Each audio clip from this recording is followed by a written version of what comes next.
संख्या 9 प्रश्नावली 10.2 X Y और X dash Y dash X Y और एक्स डैश वाई डैश दो ओ केंद्र वाले वृत्त पर दो समांतर स्पर्श रेखाएं, ये स्पर्श रेखाएं दोनों, ये एक्स वाई पी बिंदु पर स्पर्श कर रही है, एक्स डैश वाई डैश ये क्यू बिंदु पर स्पर्श कर रही है,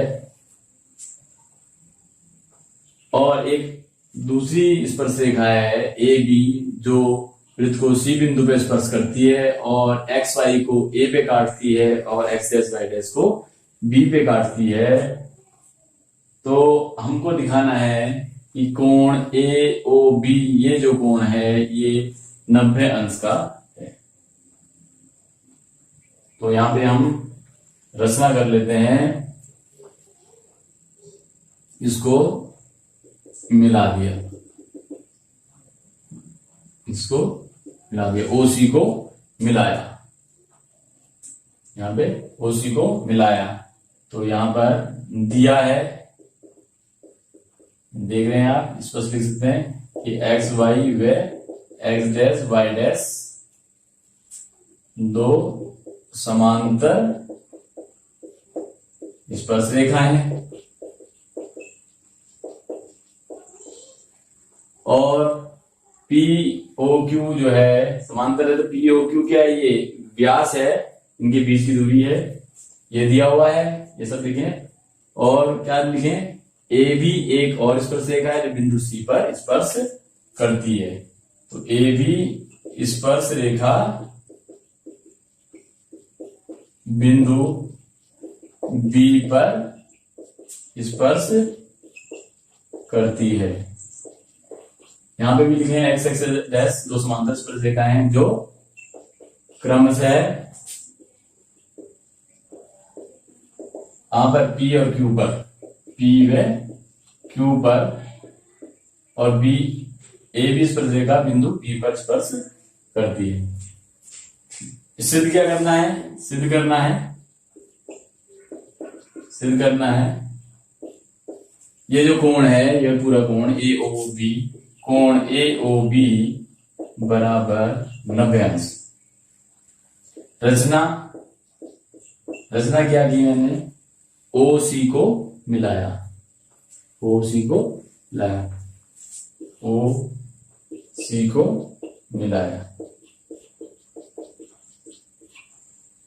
अब देखें ऊपर से जो हल करना है, देखें यहां से ये वाई बिंदु ए हो गया, ए से स्पर्श रेखाएं खींची गई हैं ए पी और ए सी। तो इस प्रकार ये त्रिभुज बन रहा है ए पी ओ और ए सी ओ। तो मैं लिख रहा हूं त्रिभुज ए पी ओ व त्रिभुज ए सी ओ में देखें ये त्रिज्या है, ये स्पर्श रेखा है, कोण 90 अंश का, ये त्रिज्या है, ये स्पर्श, ये त्रिज्या है, ये स्पर्श रेखा है, ये कोण 90 अंश का। इनके सामने वाली भुजाएं क्या हो गई, विकर्ण। तो यहां देख रहे हैं हम ओ ए इसमें भी, ओ ए इसमें भी, दोनों में क्या है, वह निष्ठ है, दोनों त्रिभुजों में वह निष्ठ। तो ये दोनों त्रिभुज कैसे त्रिभुज हैं, समकोण त्रिभुज। यहां लिख देते हैं समकोण त्रिभुज एपीओ व समकोण त्रिभुज एसीओ में। तो ओ ए इधर भी है, ओ ए इसमें भी है, ओपी बराबर ओसी, इस त्रिभुज में ओपी ये ओपी और इस त्रिभुज में ओसी, ये क्या है, वृत्त की त्रिज्या। तो इस प्रकार देख रहे हैं हम त्रिभुज एपीओ समकोण त्रिभुज एपीओ सर्वांग सम हो गया त्रिभुज एसीओ के। ये त्रिभुज इस त्रिभुज के सर्वांग सम किस प्रॉपर्टी से, आर एच एस, क्योंकि ये भी समकोण त्रिभुज है, ये भी समकोण त्रिभुज है। समकोण त्रिभुज में कर्ण और एक भुजा, इस समकोण त्रिभुज में ये कर्ण और एक भुजा यानी त्रिज्या के बराबर हो रहा है। तो समकोण त्रिभुज में कर्ण और एक भुजा, राइट एंगल ट्रायंगल में हाइपोटेनस और साइड दो ही से काम हो जाता है, कर्ण और एक भुजा।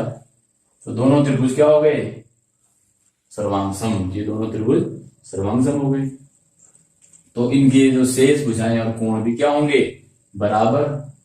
तो इस प्रकार ये जो है दोनों बराबर हैं, हमने ये दिखा दिया। ये हम पहले से जानते हैं कि वाई बिंदु से खींची गई स्पर्शरेखाएं बराबर होती हैं, तो इस तरह से भी कर सकते थे। ये भुजा इस भुजा के बराबर है स्पर्शरेखा, ये भुजा ओबेनिस्ट है और ये भुजा इस भुजा के बराबर है, त्रिज्या है। इस प्रकार भी दोनों एस एस एस प्रॉपर्टी से दोनों त्रिभुज सर्वांगसम दिखा सकते थे।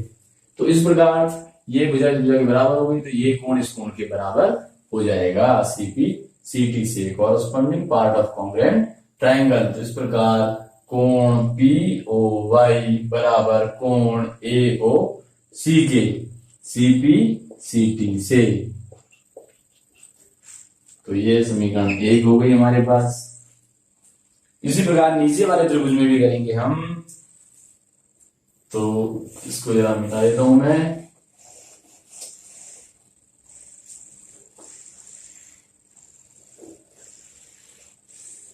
सिद्ध जो करना है उसे छोड़ दिया है। देखें इस त्रिभुज में, त्रिभुज किसमें, इन दोनों में, इसमें और इसमें। तो त्रिभुज ओ क्यू बी समकोण त्रिभुज ओ क्यू बी व समकोण त्रिभुज ओ सी बी में, यहाँ पे ये कोण समकोण है 90 अंश का, यहाँ पे ये कोण। तो इसी प्रकार यहाँ पे भी वाई बिंदु से खींची गई स्पर्शरेखाएं बराबर होती है। यहाँ पे बी सी बराबर क्यू बी, ये ओवेनिस्ट हो गया, ये दोनों त्रिज्या हो गई। एस एस एस प्रॉपर्टी भी कर सकते हैं, या इसी तरीके से भी, मैं इसी तरीके से कर देता हूँ। ओ बी यहाँ पे है, ओ बी और ओ बी ये भी है, ओ बी यहाँ भी ओ बी भुजा है, यहाँ पे भी ओ बी भुजा है, ये ओवेनिस्ट दोनों त्रिभुजों में।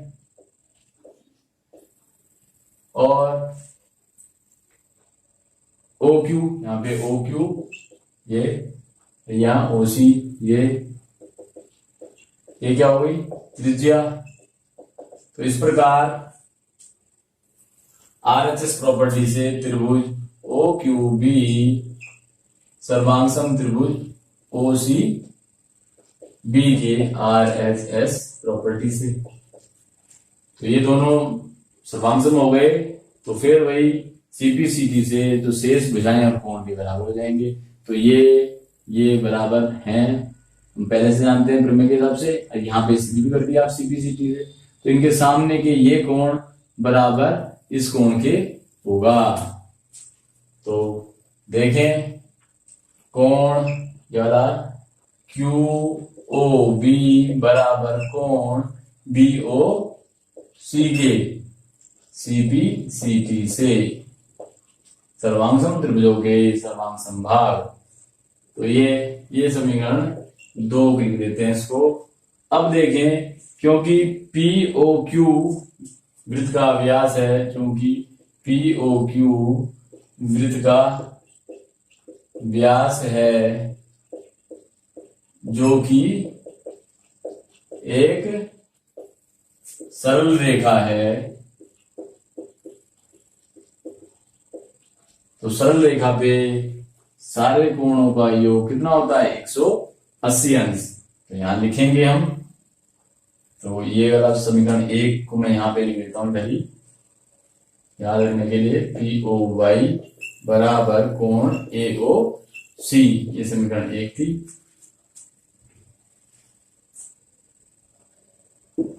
मिटा रहा हूं मैं जरा।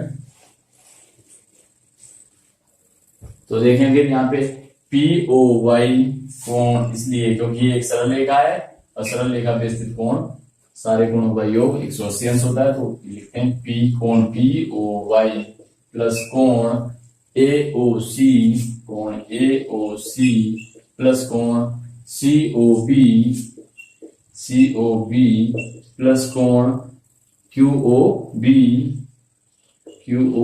बी बराबर 180 अंश। सरल रेखा पर स्थित कोणों का योग, ये हमको याद रहना चाहिए। तो देखें समीकरण 1 से POY किसके बराबर है, कोण AOC के। तो मैं इसको लिख रहा हूं कोण AOC, यहाँ पे कोण AOC पहले से है ही, प्लस कोण COB ऐसे लिखा, और QOB समीकरण 2 से देखो QOB किसके बराबर है, BOC के या COB के। तो यहाँ पे COB लिख दिया, इसको BOC लिखें, BOC पढ़े या COB पढ़े की बात है।